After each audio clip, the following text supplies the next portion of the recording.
こんにちは、タリヤノです。今日は香取神宮に来ています。香取神宮といえばですね、最強のスポットとして有名なんですけれども、その香取神宮編スタートです。何が最強なのか、そしてなぜ最強の神社が千葉にあるのかという本題に入る前に、少し香取神宮のご由緒をお話ししておきましょう。千葉県香取市にある香取神宮は東京駅から約90キロのところに位置しており、紀元前6世紀に創建されたと伝えられる大変古い神社です。この紀元前6世紀とは日本でいうところの神話の時代、そして日本の始まりとされる神武天皇時代にまで遡ります。関東では茨城県にある鹿島神宮に次いで古い神社です。御祭神である剣、そして武道の神様である仏主は雷と剣、武道の神様である武見和氏とともに神武天皇の天孫降臨に先立って地上に降り立ちました。国づくりの神様である大国主から国を譲り受ける交渉を成功させて、圧倒的な強さで荒ぶる神々を従わせ、神武天皇による日本の建国の手助けを行いました。皇室の先祖とされる神武天皇を助けてくださった恩を忘れることのないよう、今も皇室によって司法拝などで拝される神社になります。そのため皇室とも大変関係が深い神社なのです。実際平安時代には当時の延喜式神明庁という全国の神社一覧で3つの神社だけが選ばれた神宮になっています。現在でも神宮と名前がつくのは伊勢神宮をはじめとする日本国内でも限られた神社だけです。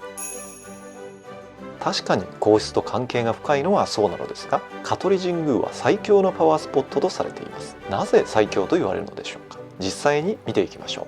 う。くねくねとした境内を歩いていくと総門にあたります。総門をくぐると早速見えてくるのが大きな門、これを楼門と言います。この楼門は国の重要文化財に指定されており、1700年徳川幕府の5代将軍綱吉により建てられました。南側にある香取神宮の閣は東郷平八郎によるものです。楼門をくぐると正面に御殿があります。拝殿と黒を基調とした荘厳な本殿が堂々と構えています。本殿は楼門同様に1700年の造営です。対として語られる鹿島神宮の本殿と比べると華やかであると言われています。この本殿はかつては伊勢神宮と同じように式年造替を行うため、本殿を20年ごとに作り変えたと言われています。ここでは仏主の握御霊を祀っています。神様の優しい面ですね。本殿の横には三本杉があります。かつて平安時代に源頼義公が参拝した際、天下太平、社頭繁栄、子孫長久の3つの願いをこの杉の木にかけました。すると1本の杉が3つの枝に分かれたというお話があるそうです。それ以来心願が成就する木と言われています。本殿の隅には鹿島神宮もあります。ここには香取神宮と次いで崇められてきた鹿島神宮の神様も祀られています。そしてさらに奥に行くとこの本殿の鹿苑があります。香取神宮の仏主と鹿島神宮の武見和氏が手紙でやり取りした時に鹿を使ったとの言い伝えがあり、昔から鹿は神の使いとされていました。実際境内の灯籠にも鹿が彫られています。昭和30年代終わり頃から鹿島神宮に倣って飼い始めたといいます。そして奥宮です。旧参道の奥まったところにある現在の奥宮は昭和48年に伊勢神宮が式年遷宮を行った時に出た古材を使用しています。ここは仏主の荒御霊と呼ばれる拝殿とは少し違った荒々しい強いエネルギーを秘めているとされます。新しい物事を生み出すエネルギーとも言われます。もちろんお参りします。シンプルでありながら神秘的な空気が漂っていました。そして最も謎めいた存在であるのが要石でしょう。神話時代この地方は地中に大きなナマズが住み着いており、地震が頻発していました。そこで香取神宮と近くにある鹿島神宮の神様は地中深くに石棒を差し込んで大ナマズの頭と尾を貫いたので地震は収まったと言われています。地上に現れているのはほんの一部で、そのほとんどが地中に埋もっているとされ、実際の大きさは計り知れないと言われています。水戸の徳川光圀公が7日7晩掘らせても全貌が明らかにならなかったという説があります。そのためパワースポットとしてはかなり強力な力を秘めているのではないかと言われています。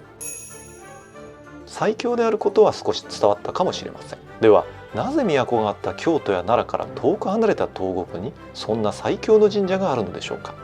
その鍵は2つあると言われています。1つ目の鍵が水です。香取神宮、そして鹿島神宮の周辺は日本で有数の湿地が多い水郷と呼ばれる地帯です。水郷の中心には霞ヶ浦があり、古代は今よりもさらに大きく内海になっていました。この内海と太平洋を結ぶ船の往来によって文化が栄えていました。古代日本において水があるというのは都市の発展にとても重要な役割を果たしていたのです。香取神宮、そして鹿島神宮はセットでその出入り口を監視するような形で建てられていたと考えられています。実際、水と強く関係する神幸祭と呼ばれる祭典が800年前から続いています。神幸祭は香取の仏主を信仰する古代の人々の足跡を伝えるお祭りです。毎年4月15日に行われますが、12年に一度の馬年には式年神幸祭として2日間かけて行われる香取神宮最大の祭典です。前回は平成26年、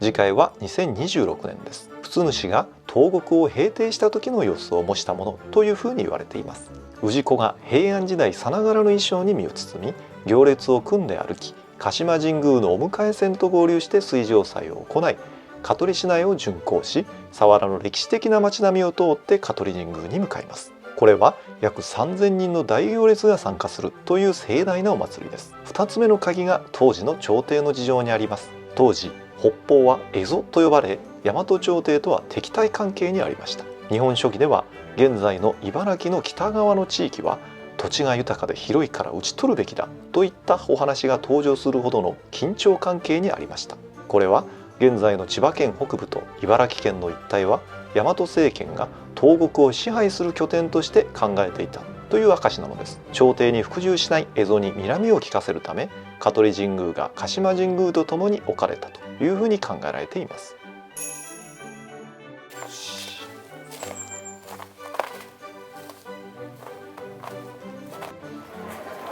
よいしょ。